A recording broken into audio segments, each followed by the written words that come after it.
ito na lang panindan nyo. Guys, ito na lang kanina yung panindan nyo.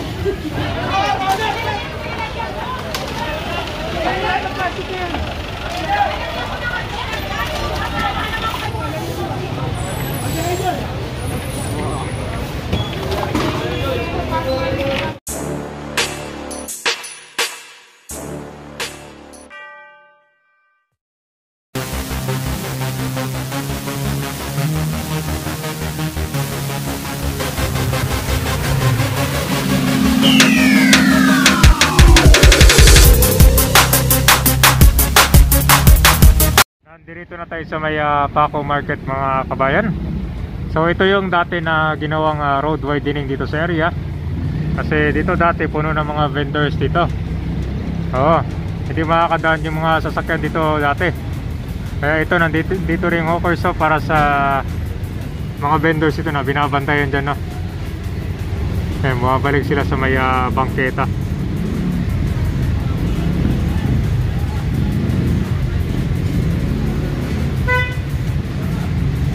Yan.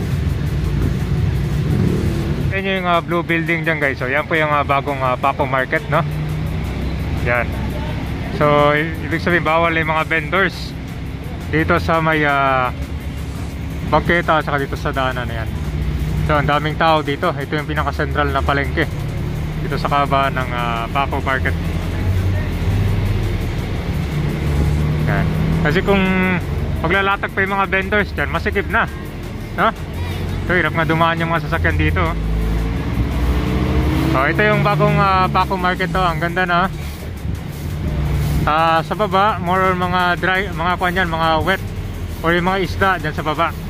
Ngayon sa taas naman, yan yung mga dry goods sa taas. Mga bigas, yan, no?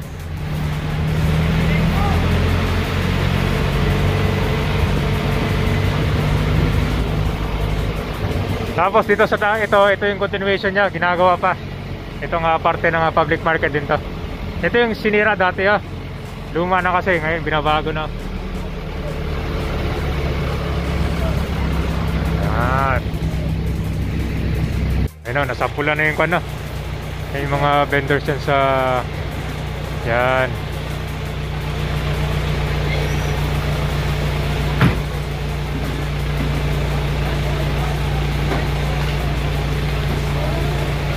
Yung mga paninda kukunin yan. Pinasakay doon na.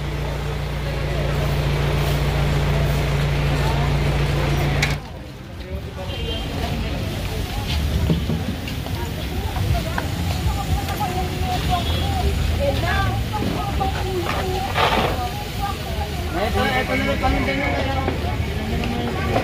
Guys, ito na lang kanina yung panindan nyo.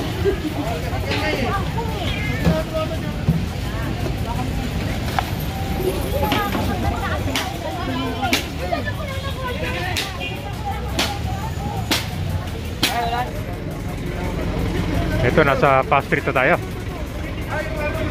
Ito, may isang vendor na sapulan dito.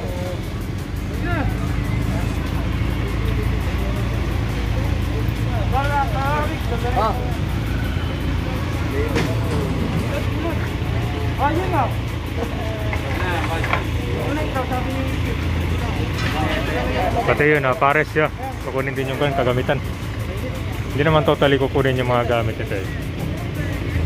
Ay, may dadaan, tabi nyo, may dadaan. So ito, kukunin yung kariton. Tapos yung mga saging, iiwalan niya sa gilid.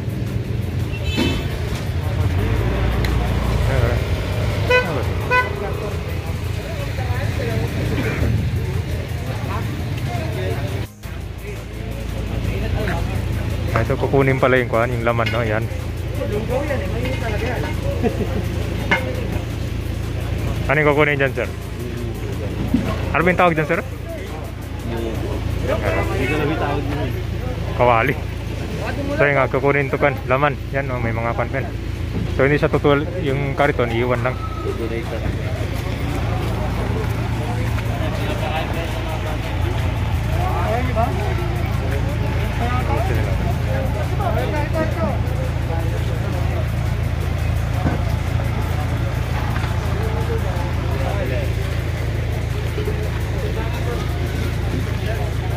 Ito isang kariton.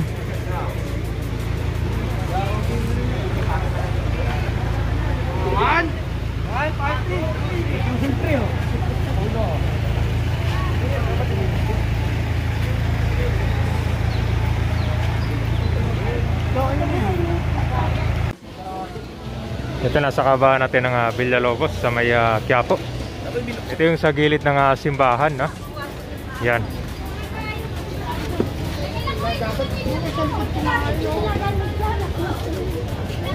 Dapat yung mga vendors ito hindi lalampas. At saka yung mga basura. Dito na tayo sa Divisoria. Ayan. So, binapasok na yung mga dito, paninda.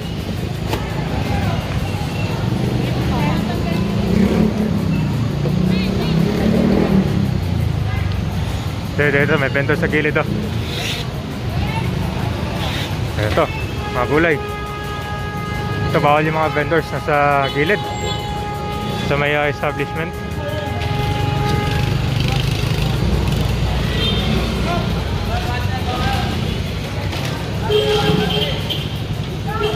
Ito, ginawang bahayan dito sa area.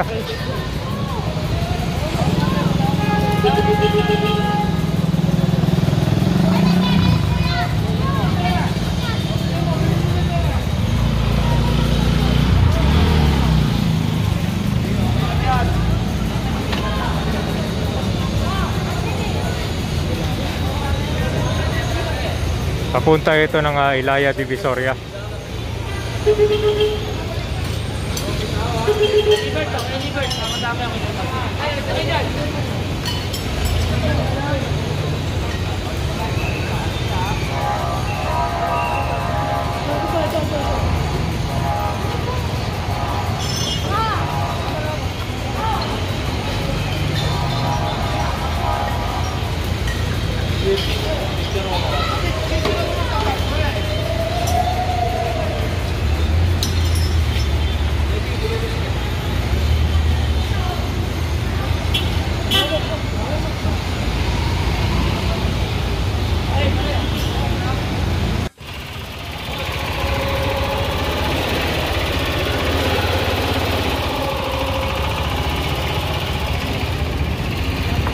Ito, ang dami dito.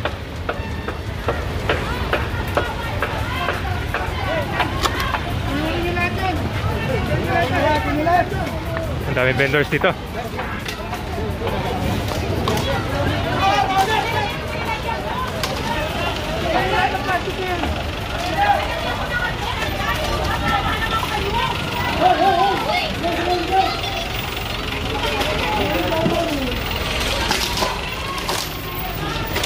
Ito, mga prutas sa harap ng establishment. Kukunin lahat ng mga plastic.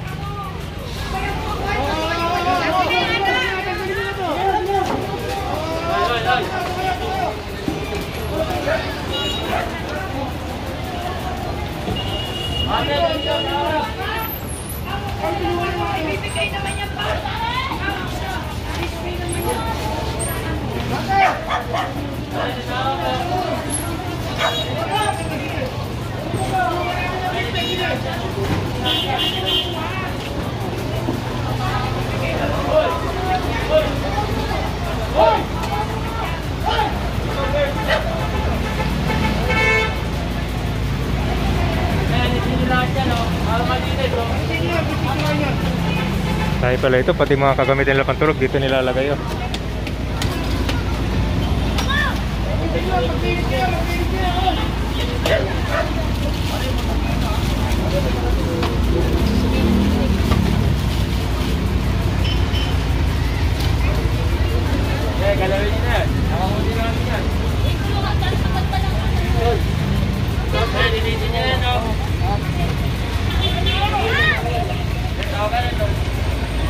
Tayo pala ito, oh. Lugod sa kung titignan.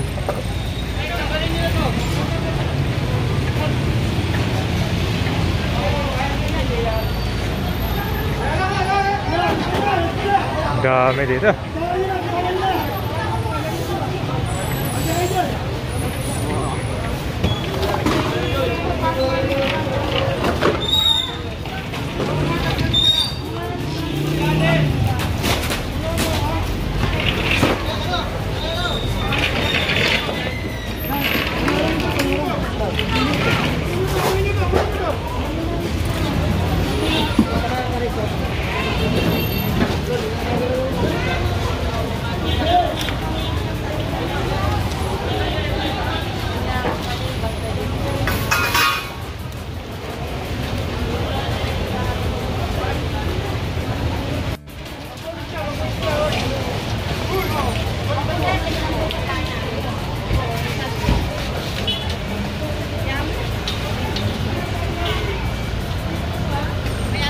So pansin nyo guys, after linisin, di ba, ang laki ng pinagbago dito. Halos nakita na yung daanan dito sa sidewalk. Kanina kasi hindi makakadaan yung mga tao dito. Sobrang dugyot tignan, saka maraming mga vendors. Ito, instant linis. Kinuha yung mga plastic at saka mga ibang paninda na dyan na sa akin. Tanggalin yung mga nakapagod. Are, tanggalin na to, tanggalin ko. Tanggalin nyo na. Tanggalin nyo yan.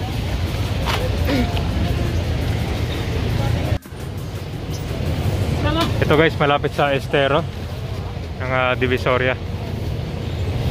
Barangay 287, Zone 27.